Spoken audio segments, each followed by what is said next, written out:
आपका स्वागत है हमारे YouTube चैनल मूवी गप में। आज हम आपके लिए लाए हैं 2016 में आई फिल्म एरोहेड की हिंदी में पूरी कहानी का विवरण। इस वीडियो में हम आपको इस रोमांचक विज्ञान फिल्म के मुख्य घटनाक्रम और पात्रों के बारे में विस्तार से बताएंगे, तो बने रहिए हमारे साथ और चलिए इस अद्भुत यात्रा की शुरुआत करते हैं।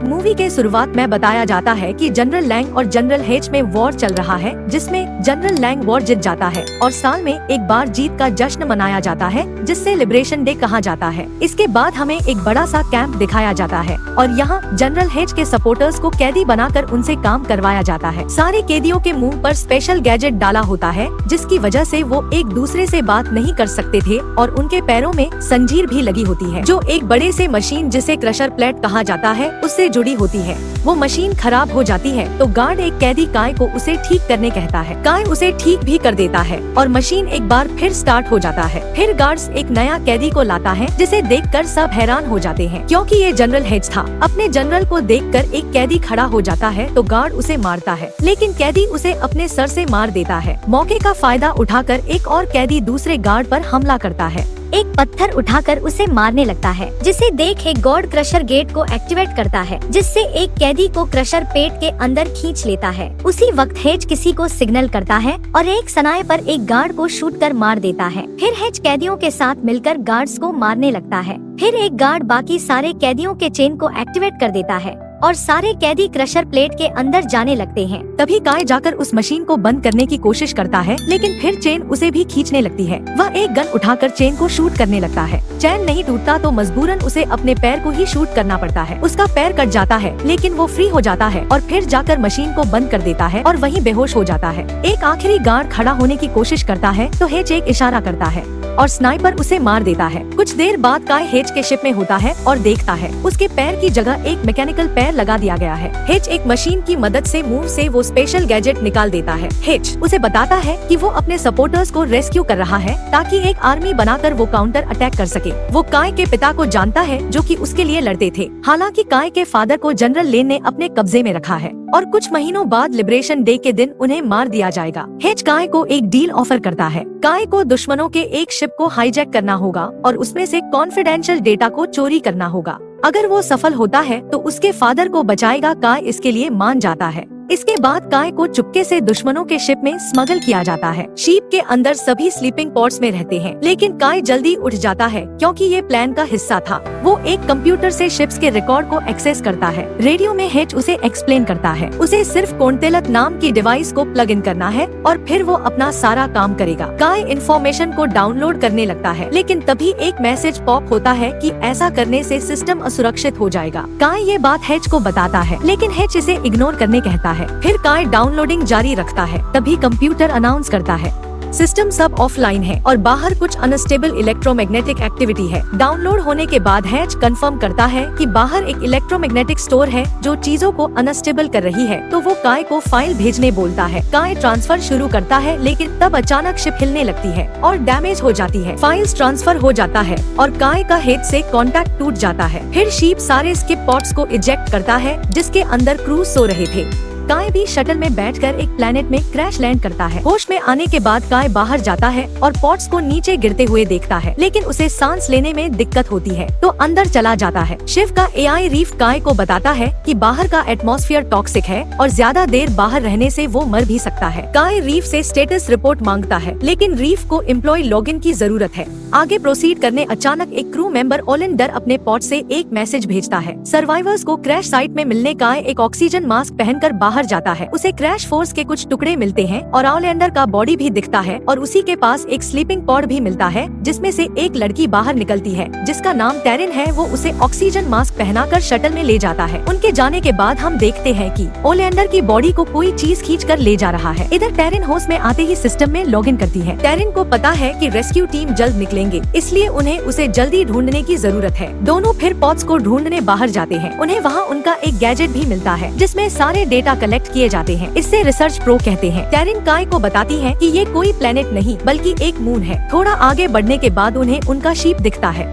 वहीं उन्हें एक अजीब सा स्ट्रक्चर भी दिखता है जो ग्लो कर रहा था। टेरिन कहती है कि हमें पॉट्स में जाना चाहिए, तब काय कहता है कि मुझे उसके अंदर जाने का एक्सेस नहीं है। टेरिन समझ जाती है कि हेच के लिए काम करता है, उसे बताती है कि हेच अच्छा आदमी नहीं है, वॉर से पहले कॉलोनीज में रेड करके काफी मासूम लोगों को मारा है। काय उसकी बात से सहमत नहीं होता और फिर से शटल के अंदर जाता है। काय रीफ को फ्लाइंग सिस्टम को एक्टिवेट करने बोलता है, लेकिन रीफ मना करता है क्योंकि काय ऑथोराइज्ड नहीं है। फिर काय हेच के बारे में पूछता है तो रीफ उसे एक वीडियो दिखाता है जिसमें वॉर हारने के बाद हेच अपने सारे गुनाहों को कबूल करता है। तभी ओलेंडेर एक मैसेज भेजता है कि इवैक्यूएशन आधे घंटे में शुरू होगा। फिर काय टेरिन के पास जाता है और उसके साथ जाने का फैसला करता है। फिर दोनों शिप के पास जाने लगते हैं, लेकिन तभी वहाँ एक भूकंप आता है। टेरिन पीछे मुड़ती है तो देखती है कि कोई चीज काय को कोई केव के अंदर खींच रहा है। वो उसे बाहर खींचने की कोशिश करती है, लेकिन काय अंदर खींचता जाता है। डरी हुई टेरिन शीप की ओर भागने लगती है, लेकिन काफी लेट हो गया था क्योंकि पॉट्स उसे छोड़कर निकल चुका था। टेरिन को समझ नहीं आता अब क्या करना है, तो वो शटल में वापस चली जाती है। 4 दिन बाद टेरिन आसपास के एरिया को एक्सप्लोर करती है और वहाँ उसे काय का कोंतलेट और कुल्हाड़ी मिलता है। थोड़ी दूर वही ग्लोइंग चीज दिखती है और वहीं पर काय पड़ा हुआ था। वो ये देखकर हैरान रहती है कि उसका पैर फिर से आ गया है। वो उसे शटल में लेकर जाती है और कुछ टेस्ट करती है, जिससे उसे पता चलता है कि काय की बॉडी में कोई और ऑर्गेनिज्म है जिसने उसे हिल किया गया है और इस टॉक्सिन एनवायरनमेंट से इम्यून कर दिया है। फिर काय को होश आता है, लेकिन उसे कुछ याद नहीं रहता उसके साथ क्या हुआ है। उसे अपने शरीर पर कुछ अजीब फील होता है और अब वो यहाँ सांस भी ले सकता था। टेरिन उसे बताती है कि वो शटल को लॉन्च नहीं कर सकती क्योंकि वो सिर्फ एक बायोलॉजिस्ट है और उसके पास इसका एक्सेस नहीं है। फिर वे दोनों को ग्लोइंग स्ट्रक्चर के पास जाकर उसे तोड़ देते हैं, जिसके अंदर उन्हें ओलिएंडर का बॉडी मिलता है। जैसे वो शटल के पास ले जाते हैं और रीफ को बाहर लाकर उसकी स्कैनर से ओलिएंडर की आंखों को स्कैन करते हैं, जिससे उन्हें फ्लाइंग सिस्टम का एक्सेस मिलता है। काय शटल के इंजन को स्टार्ट करता है और तभी बाहर ओलिएंडर को होश आ जाता है। वो अजीब सा बर्ताव करने लगता है और सीधे गन उठाकर काय और टेरिन पर शूट करने लगता है। काय तुरंत उसे पंच कर गिरा देता है, लेकिन जब वो पीछे मुड़ता है तो देखता है कि टेरिन की गोली लगने से मौत हो गई है। गुस्से में आकर काय ओलिएंडर को मार डालता है और देखता है कि उसे भी गोली लगी हुई है, जिससे वह वहीं पर बेहोश हो जाता है। कुछ समय बाद काय को उसी ग्लोइंग स्ट्रक्चर के सामने होश आता है। वो एकदम ठीक दिख रहा था। वहीं आसमान में जैसे कुछ दिखते हैं। फिर वो शटल की तरफ जाता है जहां उसे टेरिन और ओलिएंडर के हड्डियां मिलते हैं। शटल के अंदर जाने पर उसे पता चलता है कि इंजन फेल हो रहा है। रीफ उसे बताता है कि वो 34 दिन से गायब था और इतने दिन इंजन चालू ही था, जिसकी वजह से इंजन खराब हो गया है और लिबरेशन डे के लिए अब 42 दिन बचे हैं। मतलब काय के पास सिर्फ 42 दिन है। अपने पिता को बचाने के लिए रात में उसे एक अजीब सी आवाज आने लगती है, जिसे सुनकर वो अजीब सा बर्ताव करने लगता है और सीधे शटल के बाहर भागने लगता है और गुफा में चला जाता है, जहां उसे एक अजीब सा क्रीचर दिखाई देता है। वो तुरंत वहां से भाग जाता है और फिर थोड़ी दूर जाने के बाद उसका शरीर उसी क्रीचर में ट्रांसफर हो जाती है। अगले सीन में हम देखते हैं काय बेहोशी की हालत से उठता है और शटल में जाता है और उससे मैं अपने आप को चोट पहुँचाने लगता है। वो कहता है कि मुझे लिबरेशन डे से पहले यहाँ से निकलना है। तब रीफ उसे बताता है कि वो काफी दिनों तक गायब था और लिबरेशन डे 2 दिन पहले हो चुका है। काय काफी ज्यादा निराश होता है, जिसके बाद हमें 3 साल के बाद का सीन दिखाया जाता है, जहाँ हम देखते हैं कि काय उस जगह पर रहना सीख गया था और अपने अंदर के क्रीचर पर भी उसे कंट्रोल आ गया था और ऊपर अब भी उसे कुछ देखते रहता है। रात को ही उसे इस सिचुएशन का अपना थ्योरी बताता है कि उसे लगता है कि मरना काय के लाइफ साइकिल का अब एक पार्ट है। बॉडी मर जाती है पर कॉन्शियसनेस जिंदा रहता है, जो एक नई बॉडी को रेप्लिकेट करता है। रीफ काय को खुद को मारने कहता है ताकि वो उसकी बॉडी को स्टडी करके एक की ओर बना सके,